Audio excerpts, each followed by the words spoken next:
Everyone in chambers and also online. Online.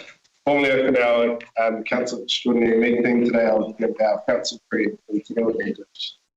Tēnei tātou, e te atua, ka tuku mātou kia kaha mai ngā māngai ko whiriwhiri kia mo te kainihiro tipu tika ki te mahi me te ngāka awaha, kia ka mahi ngā pūkinga me te mātauranga e rito ngā wānanga me ngā whakataunga, kia ka ture ai te tai hapuri mata tika ana, e tūkotahi ana kamutu, ka ka piki anu I te ora o tō tātou rohe, ka ka tauna ngā take o te rohe ringa I te tika me te whamotu. Lord, we ask that through council discussions and decisions, the representatives we have elected may govern the whānau district with imagination, skill and wisdom to achieve a fairer and more united community that enhances the well-being of our district and solve the district's problems efficiently and effectively. Amen. I will go now to apologies and declarations of interest and move that we accept apologies from Councillor Boyd and a leave of absence be granted. Thank you, Councillor Makina. I think otherwise we've got a full house with Chair Sabritsky joining us online. So I'll put that. All those in favour say aye. Aye. Those opposed to extensions, that's carried.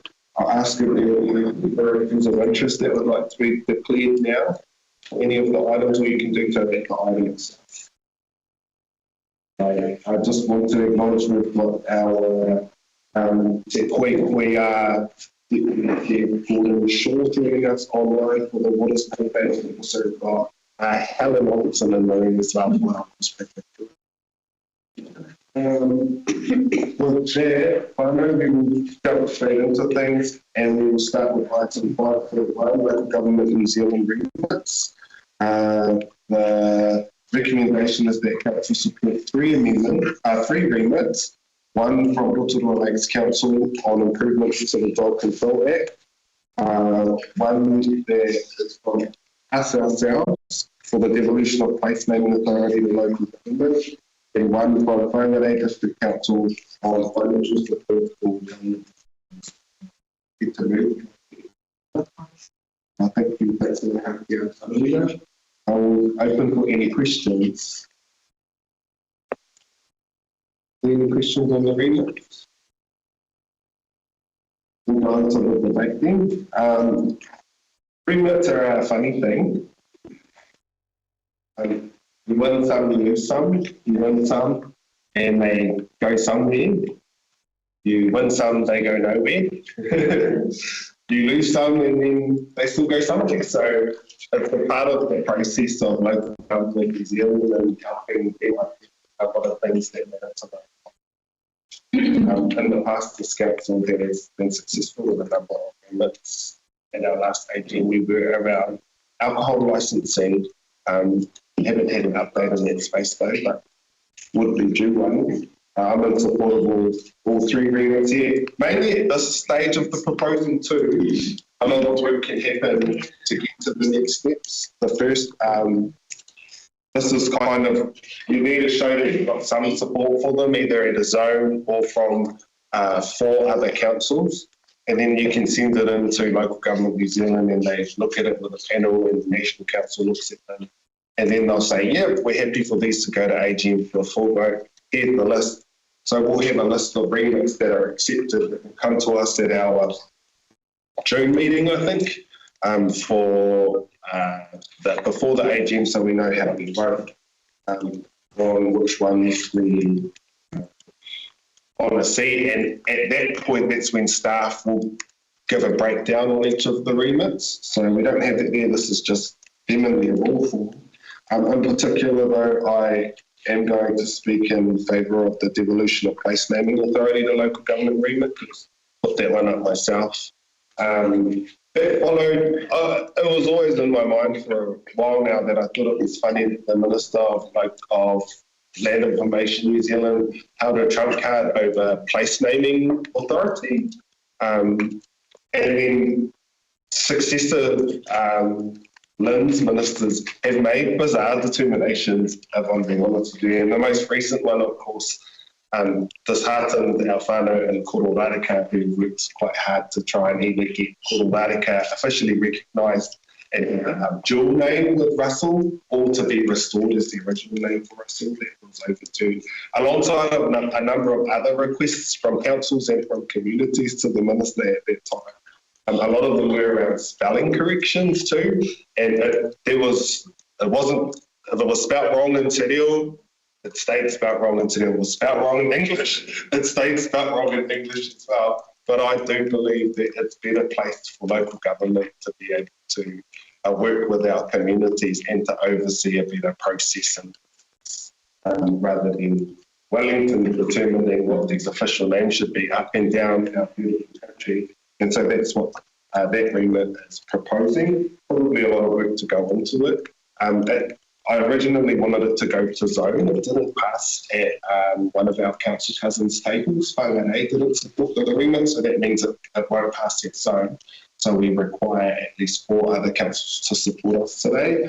I can confirm that Northland Regional Council, Porirua City Council, Kapiti Coast District Council and Rangitiki District Council have all supported. So we do have the other numbers should this pass today. It does have enough council support to be submitted to it. Councillor Haruira, seconder, do you have any questions? I saw the big body of work that got done in the last triennium by Te Hono, and it was massive. And I did worry about, I know there were some places in Te Kau, that were in that, and Te Hapua. So I think it makes sense that it comes back to, local council. You should know their names, because in the hearings you had to deal with people who made mistakes about sites of significance to whatever iwi. So yeah, I think it makes sense. Any other members like to speak? Councillor Smulders. Through you, Chair. I support the Dog Control Act from the Rotorua Lakes District Council. I think that's needed. I support the Whangarei District Council extra funds for the reform storm that we're going through. However, for the place naming authority, I do support localism. I support communities having a strong input into decisions that affect them. In many areas, local councils are absolutely best placed to make decisions for their communities. But I do not believe this is one of those circumstances. Official geographic naming is not simply a local matter. These names form part of New Zealand's national identity, history, mapping system, emergency services, navigation, tourism, legal descriptions, and historical record. The impact extends far beyond individual districts and affects the entire country. So one council's decision can have nationwide consequences. I also have concerns about consistency. Once naming authority becomes fragmented across multiple councils, there is a real risk of political influence, ideological swings, inconsistency between regions, and increasing community division over identity-based naming debates. So at present, the New Zealand Geographical Board provides a national framework, national oversight, and a degree of separation from local political pressure. And I believe that safeguard has value. This does not mean that local communities should not be heard. They absolutely should be. Local voices, iwi, hapu, historians and residents must continue to have meaningful input into naming processes. But input is different from final authority. So in my view, geographic naming should remain under an independent national framework that balances the local views with broader national consistency and long-term stewardship. So for those reasons, I will not be supporting the remit. Thank you, Chair. Councillor Research. Was that Councillor? I support all 3 of them. I have also, with community board involvement, I've had experience with name placing and the detail that we're going through. And as Councillor Smulders points out, it does have ramification, but there's a lot of work that goes in behind the scenes, including we corrections that were causing ambulances to end up in the wrong place, which is pretty much bad. But there is national policies, and the nationals and the centralised government should be actually putting law and policy in place. You just follow those. That's the way they control. I don't think a centralised body so far removed can actually give the example. When I was in the South Island, I heard of place names and a bit of a story where a young Englishman was trying to put names in the South Island. You look at some of these funny names, like Dead Dog Gully or Dead Cow Gully. I can't remember some of the things he was telling me. And the story I heard was he was doing that deliberately because he got so upset that the better names known from the locals weren't being used. So therefore we started doing this, and they were signed off in England. So I think centralised authorities don't really know what's going on sometimes.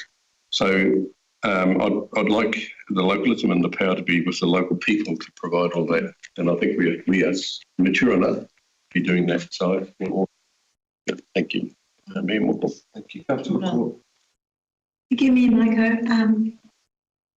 I was at a roading meeting and didn't get home until about 11 o'clock last night. So I did not see the email that came at 6 o'clock last night advising of the third remit. So I'm not going to speak or vote on the third remit because I still haven't even opened the email, so I don't even know what it's about. But I do want to speak to this one. So I went and had a look at the legislation, and you'll have to forgive my pronunciation, but it's the New Zealand Geographic Board Ngā Pū Tā Ngāha o Aotearoa Act 2008, which delegates responsibility for place names to the Geographic Board. And in that legislation, it says it is required to consider historical usage, local knowledge, Maori place names, oral traditions, and community submissions. Local knowledge is not absent from the place-making and name-making systems. It is a core part of that decision-making process.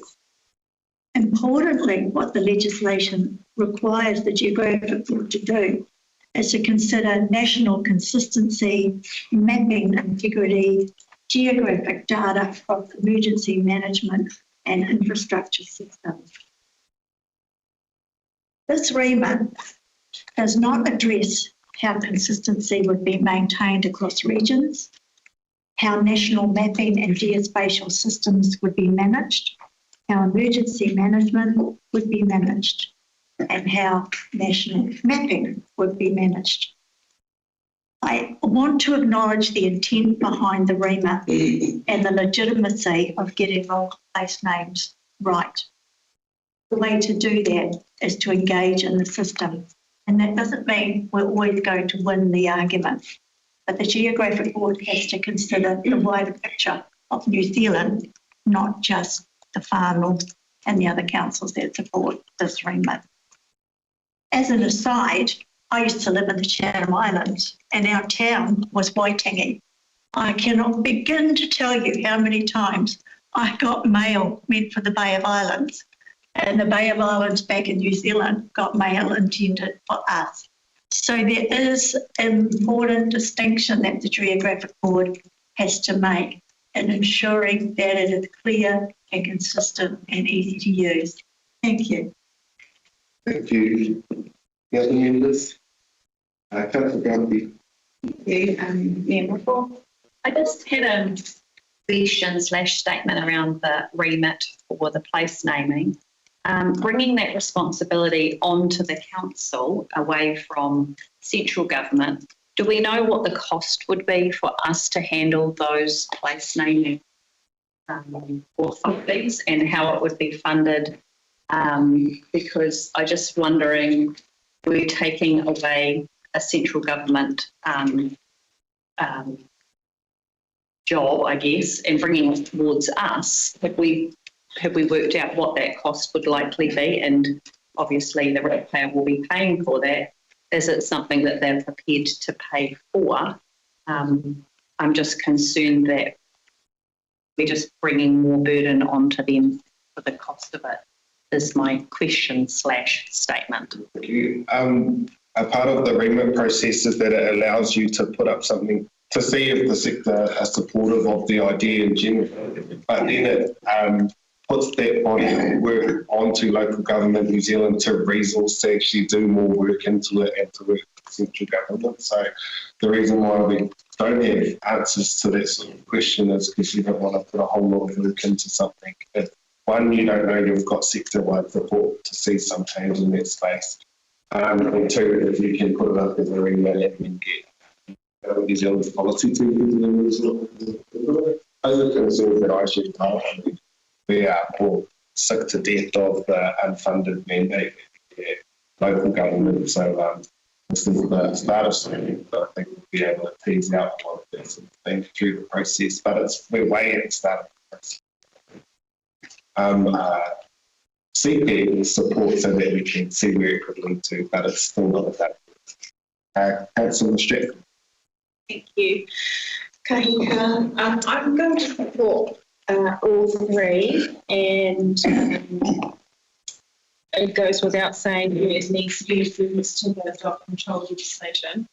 The devolution of place naming authority is the remit is not proposing to get rid of the framework or the New Zealand, whatever it is, Geographic Board.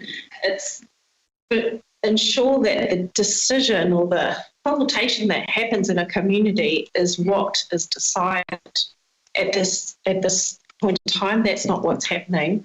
In that framework are all the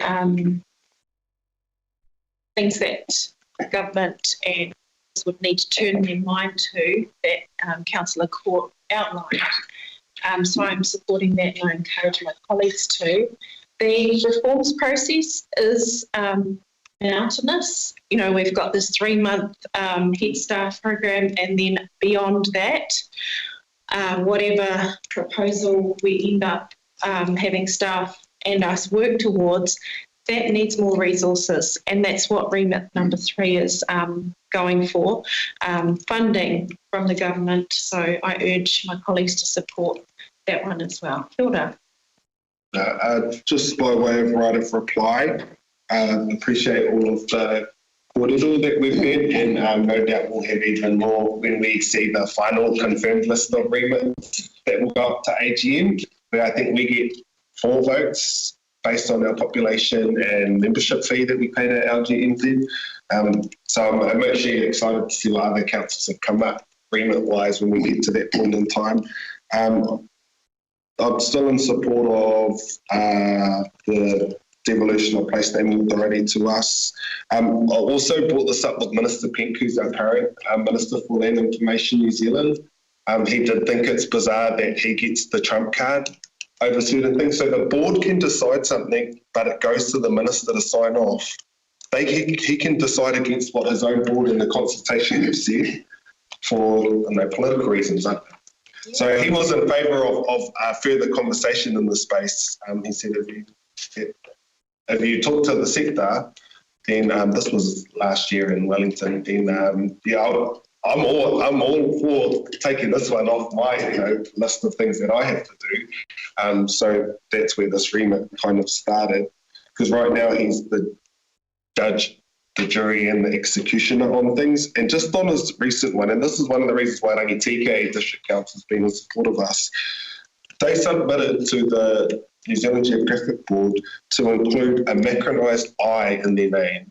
So it's not only TK, it's only TK, the correct spelling of their district. They have changed their district to reflect the correct spelling of that, and this was to formalise it. And previous ministers of Land Information New Zealand have done so for other territorial authorities like Manawatu. District Council is now legally spelt with a macronised U. He declined the request to have macronised spelling of Rangi TK. He also declined Hutt City Council's proposal to restore the correct spelling of Pito One to Pito One, the place where umbilical cords of babies born in the area were buried at the beach. It's currently spelled Petone. It's just incorrect spelling. Declined that one. Declined, I think it was Auckland Council's request for Takanini is actually incorrect spelling. The tupuna's name is Taka'anani, so I was adding an extra A that was declined. And I can't remember which council, but the Abbott family requested that Abbott's Creek be spelt with 2 T's because that's how their name is spelled. And that was also declined. So there are some decisions that are really bizarre that I think sit better with local determination. And I think that we can tease out all of the who's, the what's, the how's, the why's, and very importantly, how much, and make sure that they pay sort of stuff. But I do think it sits better, decision making sits better with local authority. If I was a member of the Abbott family, I would be quite disheartened by that decision. For someone whose name is always misspelled, for it to be legally, officially misspelled is quite sad. I think that a request was made and then it was declined. So I hope that you support it so it can get to the next step. It's a procedural point of order, please. I just was checking my emails and I see the email came in at 6:04 p.m. last night, advising of an additional remit. And the email says, please note that this was not included in the online, the printed agenda, and it's not. But I went back to Friday's email where we were all sent the electronic hyperlink, and it's not in there either. So I don't know when this appeared online and if it meets the statutory 2 working days. I'll ask staff to comment. Because I'm more across these, I feel comfortable personally, but I want to make sure that we've followed. So the remit was published online within the statutory requirement time frame. I think it went up on the Thursday night. But it missed the link, or in the emails that everyone council. I think it was an attachment that went out to the council. So it was the hard copy, the electronic version that was distributed to the councillors where it was missing, but it was available to the public shortly after that.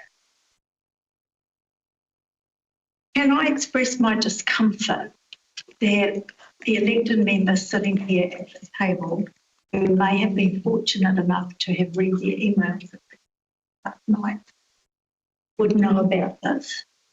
But those of us who were not, because we were at other council meetings, are being asked today to vote on something that they haven't seen.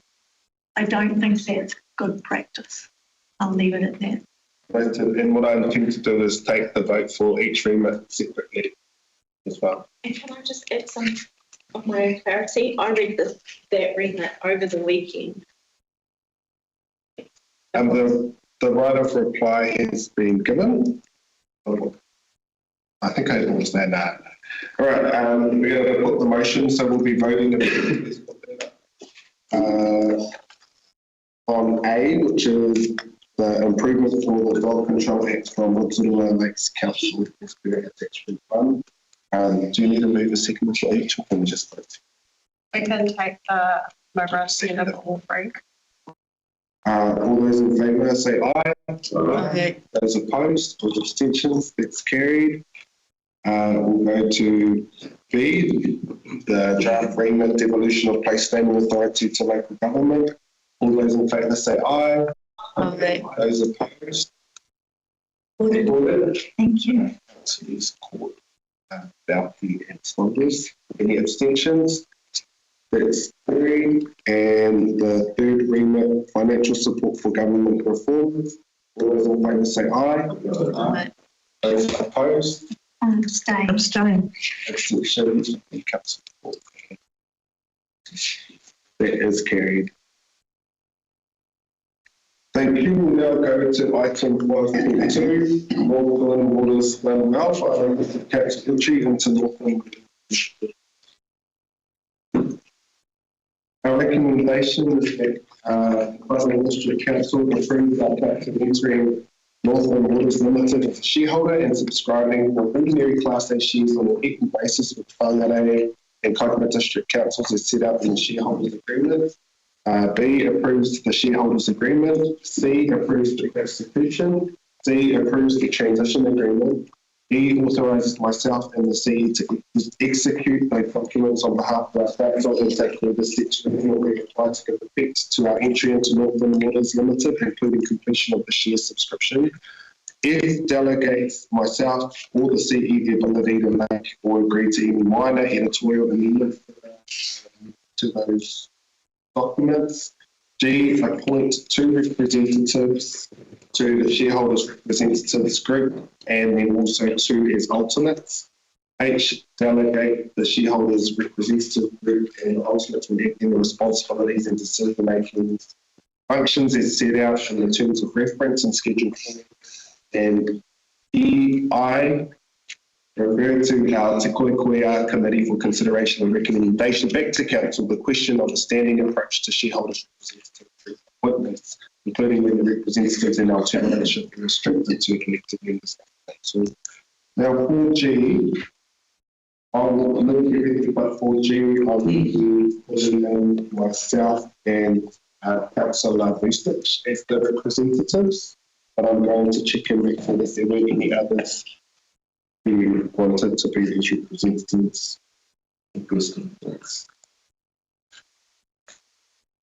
And then I'm going to need, I feel like the Hunger Games lady volunteers for the alternates to us.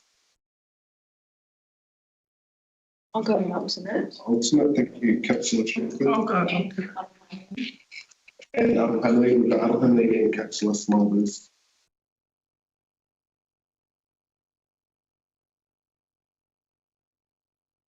Oh, 3 alternates. Can we have 3 alternates? Can you get more who needs to go? Does the Constitution let us have at least 3 alternates? Through you, Memo, but the Constitution doesn't contemplate additional alternates. It would be, I guess, a bench that Far North could provide to provide additional continuity, but that would be on this council. So nothing's stopping us from doing it, but nothing explicitly saying that we can. At this stage, I'd recommend that we bring that back to, we'd provide that for just further review from legal and just make sure that's okay. Pretty quickly, possibly.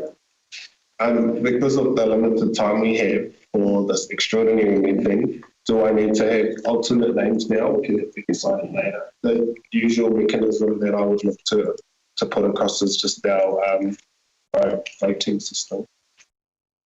We recommend that the council resolves to have 2 alternates in the first instance, and then we can provide the additional further alternates back through to quickly after this. All right, then we will go to use voting system. Do you have the reading available for that? My understanding was it's just voting system B, Voting system B.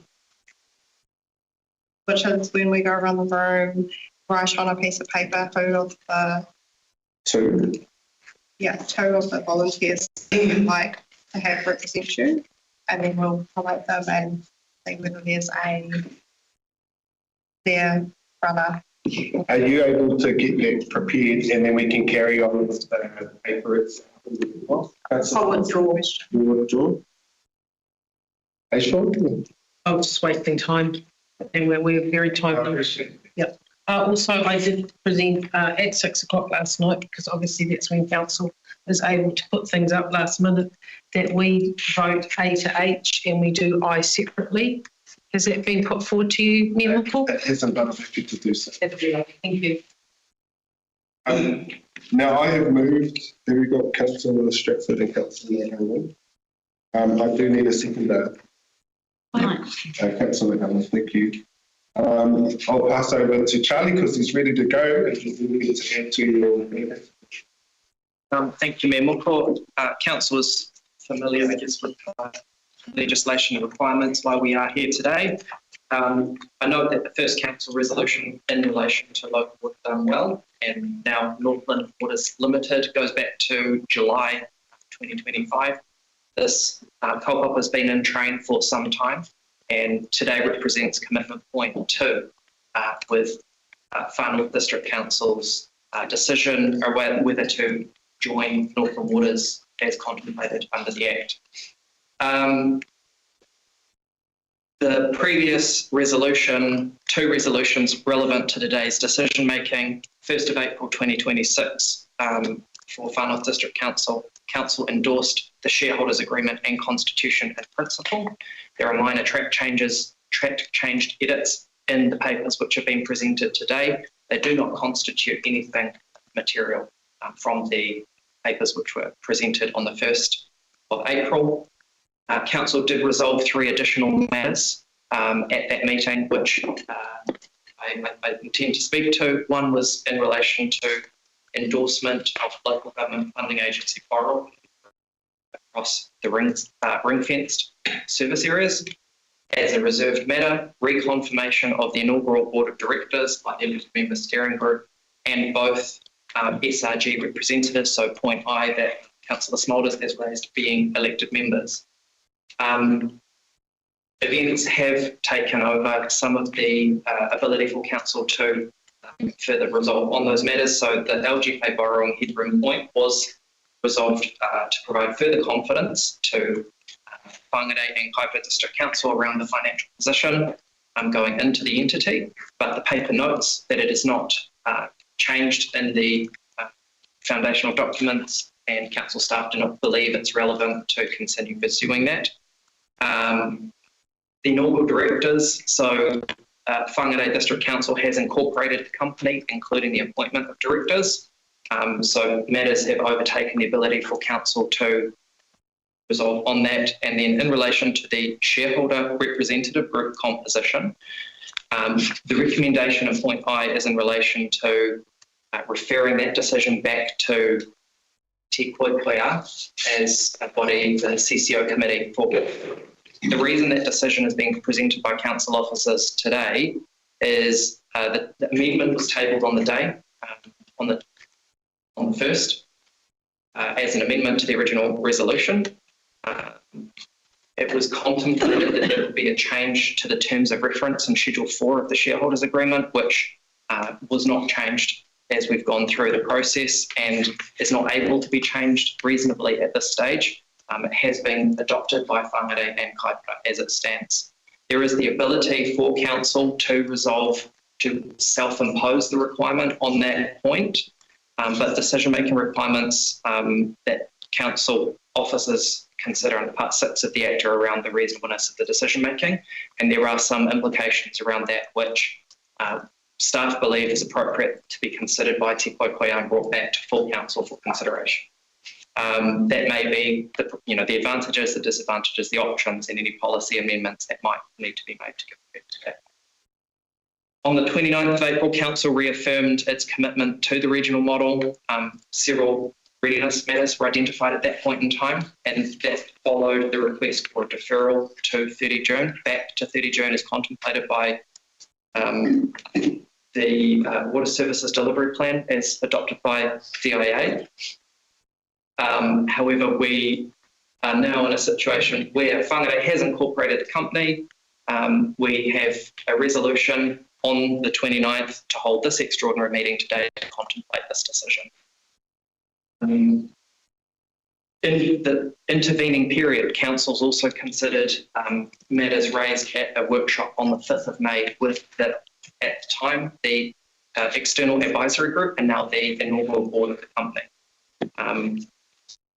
Number of matters relevant to council in terms of the relationship and understanding the direction were raised at that workshop, including the equity and control between councils, decision-making influence, investment prioritisation, and I'd just like to note there is one minor amendment in the paper just in terms of the ordering of investment prioritisation.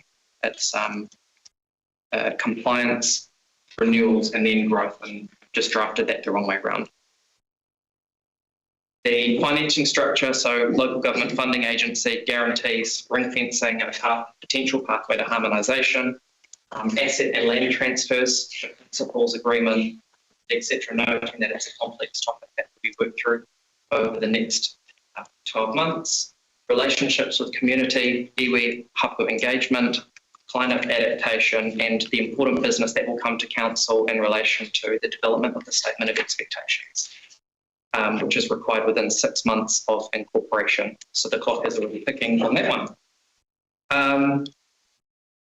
Mayor Moko has already spoken to the resolution, and we have presented 2 reasonable options given the matters that have elapsed since the April council meeting as entering into the Northland Waters Limited or taking an alternative course of action.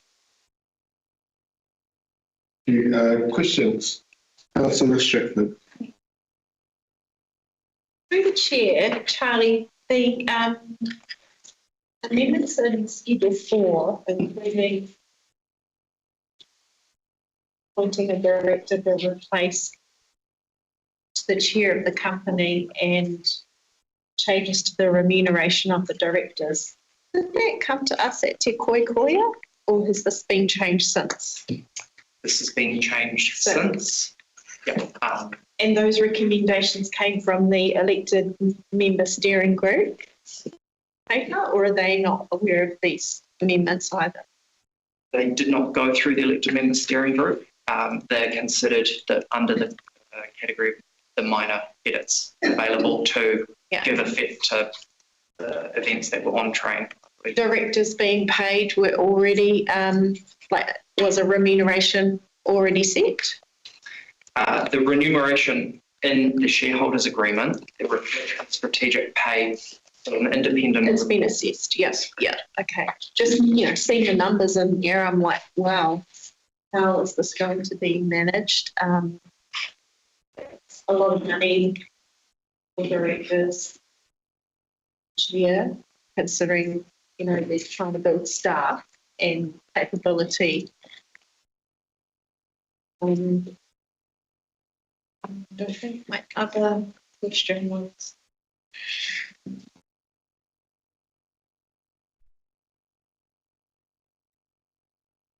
So in Schedule 4, independent chairperson for the shareholders representative group. So that's the elected members. Yes. And then independent chair. Has that been decided yet?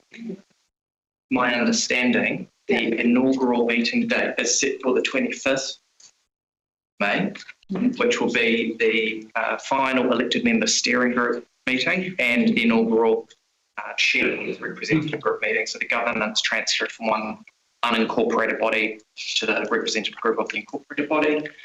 I believe it should be one of the first points of order that will be brought is the process of appointing the independent member. And this has come from the directors, that recommendation, or from staff? Or has it come from the elected member steering group? Sorry, which recommendation? About having an independent chair. Has that come from the staff, elected member steering group, or from the directors? That was provided through the elected member steering group. Has it been through the other councils? Yes. Okay. Thank you. That's all. Councillor Duffy and then you. Through you, Mayor. Charlie, just regarding point I, could that then could you confirm if that could, not would, but could allow non-elected representatives to eventually be replaced with other appointed representatives through that, into that steering group, so effectively could actually take out elected members altogether from that steering group? Through the chair, no, that would not be possible. It's under Schedule 4 of the shareholders agreement that explicitly provides that there must always be one elected member and then the option of one independent member. And that's what point I refers to. Correct. Yeah.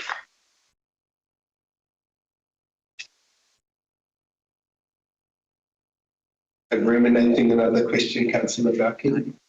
Ruminating. Kia ora, Charlie. I don't think I've seen it anywhere in here. I'm sorry if it's here and I've missed it, but the role of the member within the SRG and how do we ensure in this forum that hapu iwi voice, local voices is heard? Through the chair. So the role of the SRG is in Schedule 4. It is to represent council as shareholder in a delegated capacity to deal with the reserve matters and decision making and performance, receiving reports from the board and performance monitoring of the CCO. That Whānau District Council is also in the position where we have Te Koikoia as the committee for oversight to bring some of those matters back to as well, to provide fuller context to that committee. In relation to iwi and hapu involvement in relation to the entity, the mechanism to do that in a shareholder context is through the statement of expectations. Now, we discussed yesterday at Te Koaka some of the elements in relation to the mechanics of that. Specifically, the Act provides for separate expectations in relation to community iwi and hapu engagement, how council expects the board to operate the business. Under that statement of expectations requires unanimous approval across all shareholders. Now, the relevant point for Whānau Council to consider as well is that the Act allows for specific expectations in relation to services, so that is water and wastewater separately, but also the district requirements specifically. We mentioned yesterday that there is a requirement to begin working through that substantively in quick order, and we will be doing that with our peer councils in relation to that main body, but at the same time bringing back to council for consideration what the expectations are for the whole business, but also if Whānau wishes to use that legislatively enabled requirement around how to operate in the Whānau as well. Any further questions or we move into debate? Just one question. Okay, Charlie, in the 2.2 matters raised through engagement and the line how NWR would develop its own engagement structures over time, including direct MOUs with iwi, hapu and community groups. Do you know if there's an appetite from the other councils for the Northland Waters board to engage in their own MOUs with hapu iwi? I couldn't speak on behalf of the council's position on that. This reference is from discussions with the chair and the board. And one more question. In the alternatives, it says that you can speak and vote, but only if your main guy's not there. Are you still able to attend the meetings even if your māngai are present, or can you only attend if you're filling in for them? Through the chair, I believe it would be appropriate for the alternates to attend. It's the continuity is key. Now, and the reason that is important is there are requirements around if an elected member is not present at a meeting, it doesn't constitute quorum, and the meeting may be adjourned to a following date, and to prevent that becoming an issue, if someone was on leave, for example, having the ability for continuity so the alternate is speak as well as as an example, on where that happens, our other joint CCO is Northland NZ. I'm the alternate. Councillor Balke and Councillor Vusic are the nominated representatives for our council, but I often will attend and am allowed to attend as the alternate. The same goes for our regional transport committee, where Councillor Gore and Councillor Balke both attend, but only Councillor Gore is the nominee. So I would be very startled if that wasn't the case for Northland. And you can speak but not vote, or you can't speak, you have to listen. That may be down to the discretion of the chair. To be fair, I never ask for permission, and I always put my hand up and then they let me speak when I'm an alternate. But I'm not voting rights, so we'll find out. Yeah. Right, I'm entering into the debate. As member of this, I also want to, Guy and Charlie, Thank you both and all of our other staff on the significant amount of mahi that has gone into this entire program over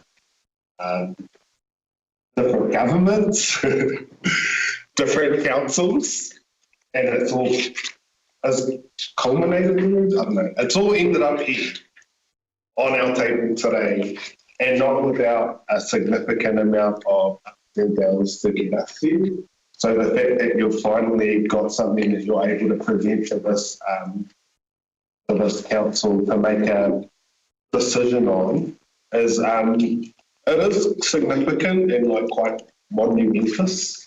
Now we've got local government reform, but I've said before, you know, like this is the biggest decision really that this council will the biggest decision I'll probably ever make as a local government elected member, and then it's to establish this water company and transfer our whatever our assets are, 700 million, whatever it is. Anyway, we're potentially creating a multi-billion dollar company to look after water and wastewater services for our rohe. So it is really significant. It's been a huge journey to get here. I'm comfortable with where things are at now and know that we've got all of these safeguards in this shareholder agreement, this constitution, and this transition agreement, which means that actually a lot of my concerns around the whole process and how we got to here are going to be, is the word I'm looking for, allayed? I don't know, there's Uncle Lenny Bristow calls it insurance for us, or assurance for us as part of district council is in all of these legal documents, you know, and so I'm speaking in favour of this. I only speak for myself though, but should we do this, I think that it is going to mean, like you said before, what compliance comes first. How many of our wastewater treatment plants are currently not compliant? I think the answer is 11, 10 or 11. So, you know, I think this is going to mean better for the people of the farmers. That's why I'm here with Councillor Alex. Tēnā koe. Ai, kautoko ngā mihi kia koutou. Heke tōta, heke wera, kia tai mātou ki tēnei wāhi. And I still have many what are we in for questions, like the transfer of land. And, you know, we've seen on social media an uproar about potential transfer of land to Hapuaniwi, but we've reached this stage in these documents and barely a yarn, a mention. So I still have many questions, but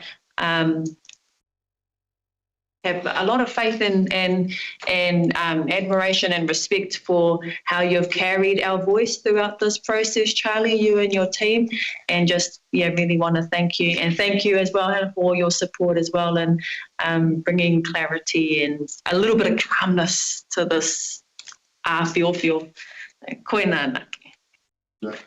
Any other members?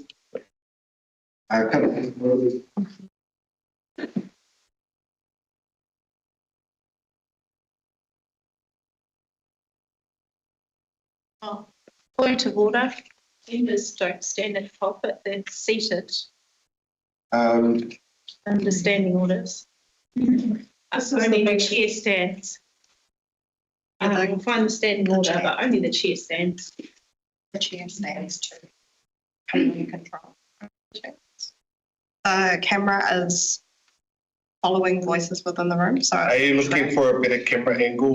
Yes, I get too many complaints that they can't hear me and they can't see me. And this is the biggest decision our council will make, like you just said. I've seen over there. in these chambers over decisions that we've made before to give my approval. So I'm happy to allow you to stand there if that's where you'd like to stand to give you a. You're going to override the standing order. I use my chair discretion. Thank you, Mayor Moko. I support recommendations A through H. I support entering the regional model, and I support the work required to move this entity forward. I think it's fabulous. The opposition is specifically to recommendation I. The shareholders representative group is not a technical advisory body. They already have technical expertise. We have engineers, lawyers, finance professionals, operational staff, executives, specialists, advisors, and a board specifically appointed for governance and capability, including an SOE that we've just heard about will include the iwi and hapu voices. So the SRG exists for shareholder representation, and the shareholders are the ratepayers of the Far North. Those representatives should therefore be elected members only. So the people of the district voted for us, they turned up, they participated in democracy, and they trusted us to make decisions on their behalf. They mandated us to govern, to represent them, and to stand in these positions when major financial and infrastructure decisions are being made. And we should honour that responsibility, not hand it away. Now, I hear some members saying, and including Fire Councillor Chiki, that they want mana whenua representation and more iwi and hapu involvement in these positions. So respectfully, many of you are already that representation. That is who you are. That is what you stand for, and that is what your communities elected you to do. The mana whenua supported many of you precisely because they trusted you, Councillor Allen, Councillor Parawera, Councillor Rakana, Councillor Chiki, Mayor Moko, they supported you. Councillor Smulders, I is referring to our Te Koikoia committee to make a decision on whether or not this council is going to have its own policy on only having elected members, which I believe Kaipara District Council has followed, or whether we will allow, as the Constitution outlines, non-elected members, which Whangarei District Council have opted to do so. The framing of your debate right now is centred around, can be saved for that discussion, which I is putting to our Te Koikoia committee for CCOs to make. I don't think it's appropriate for you to be using I as it stands right now to debate the merits of that here and now. That's not the discussion on the table. The current resolution before council is that we have 2 elected members. So therefore I'm debating that we don't need I when we go and renegotiate that position. We have to have I because, or if we take out I, then we can have non-elected members. That's what the constitution of this company allows. So I was at your request to ensure that we do have a process to decide what we should do, and it was best put that we do that through a full and wholesome process through our Te Koikoia committee. If we were to remove I, then we can have non-elected members by right.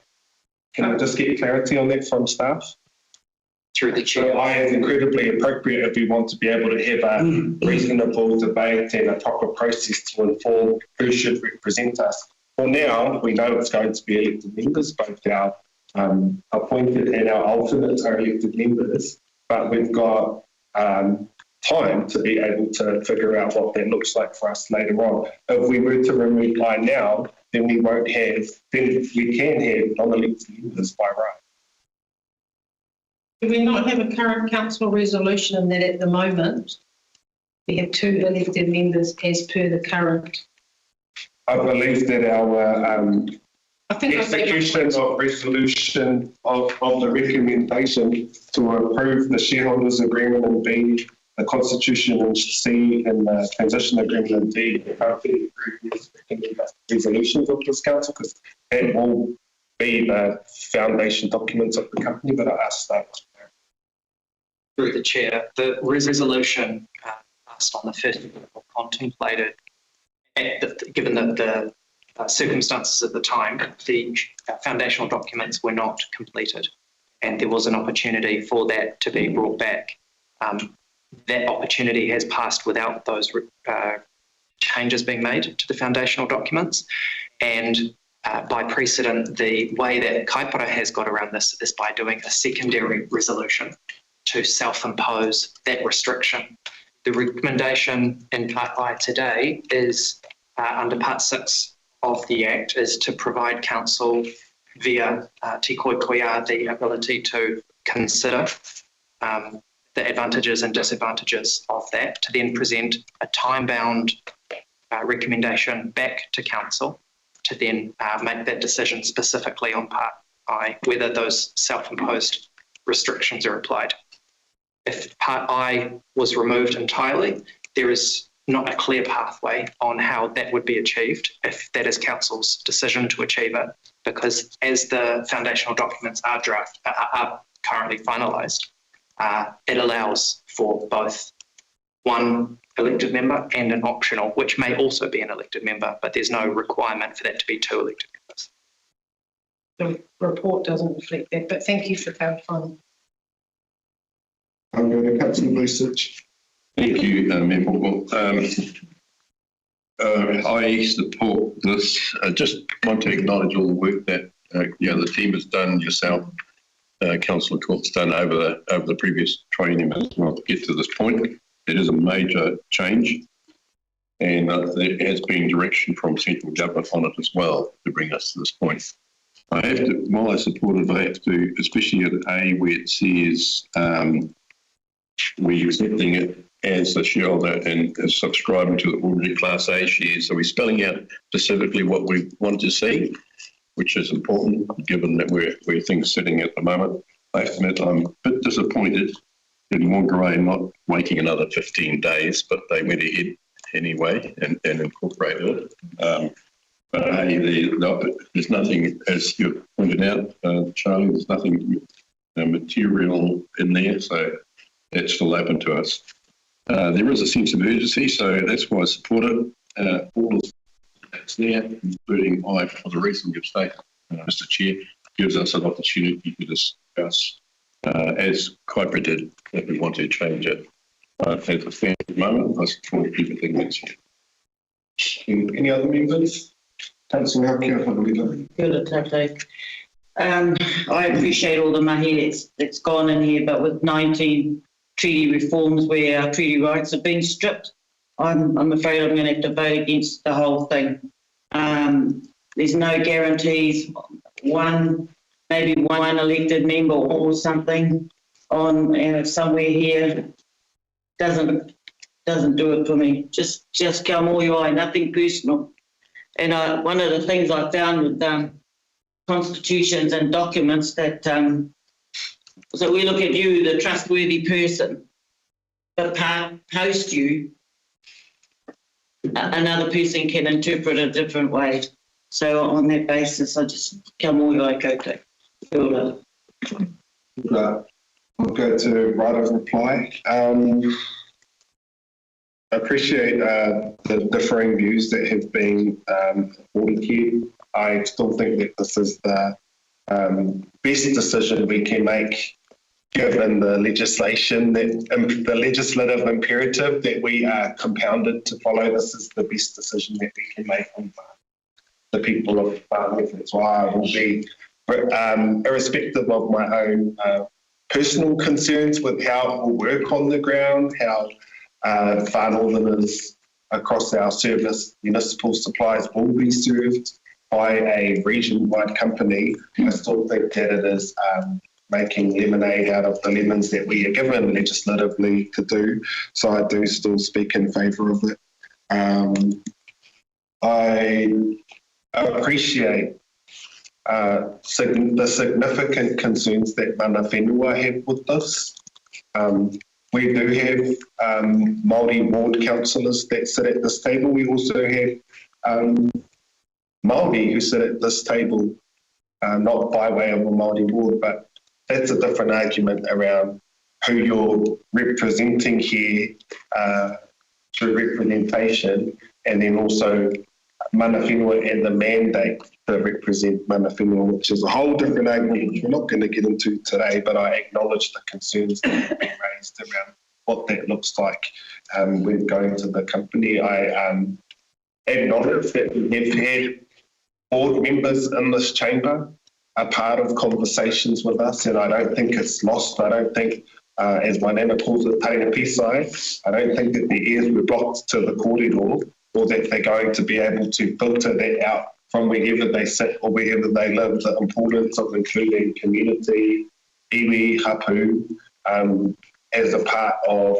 the processes to ensure that we have safe and compliant water and wastewater systems. So I do expect this. My final kōrero in this right of reply is a massive mihi to Councillor Research and to Councillor Court, who have been a part of the elected member steering group with me, but have definitely carried more on their shoulders than I have. I don't think that they missed any of the meetings, or if they did, I was probably also missing as well. But a significant workload that wasn't remunerated. So I'll be happy to take this workload off Councillor Court so that she can keep being amazing in their own right for other things, but won't have to go on to any more meetings in Whangarei for this. But no doubt there'll be other meetings in Whangarei that she will have to go to. Big mahi to you, John and thank you for this. I'll now put the vote, and it's requested that will be for A through to H. First instance, could you put that up? So that's for the recommendations as per your agenda, from A through to H, and then I'll take I separately. All those in favour say aye. Aye. Those opposed or abstentions? Against. Against Councillor Hakion-Haruira, that is carried. And now I will put aye. All those in favour say aye. Aye. Those opposed? Councillor Snotters. Councillor Hakion-Haruira, abstentions? That has now carried. Thank you very much. I'm now going to move to exclude for public for item 6.1, incorporating additional fees.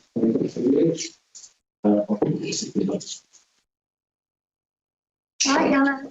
Congratulations, everybody. Congratulations. Sure. Councillor Stratford, all those in favour say aye. Those opposed to abstentions? That's carried. If I can get confirmation in our live stream.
Liberated it. So I've put on there where the Brindurans is, so you can get your bearing, because I think you will be surprised it is significantly different to what you might have thought.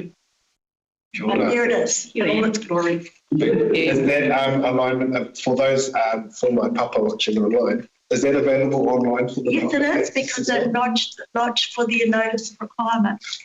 Oh, excellent. Looking forward to checking that out. Welcome back to members of the public to our extraordinary council meeting. In the public excluded section of the meeting, we considered our core radio professional services contract award. We will be releasing the decision when that has been finalised through our legal mechanisms. We have a committee meeting after this, and at the conclusion of that committee meeting, the chair will close with karakia. Kia ora. Yes. 15-minute break.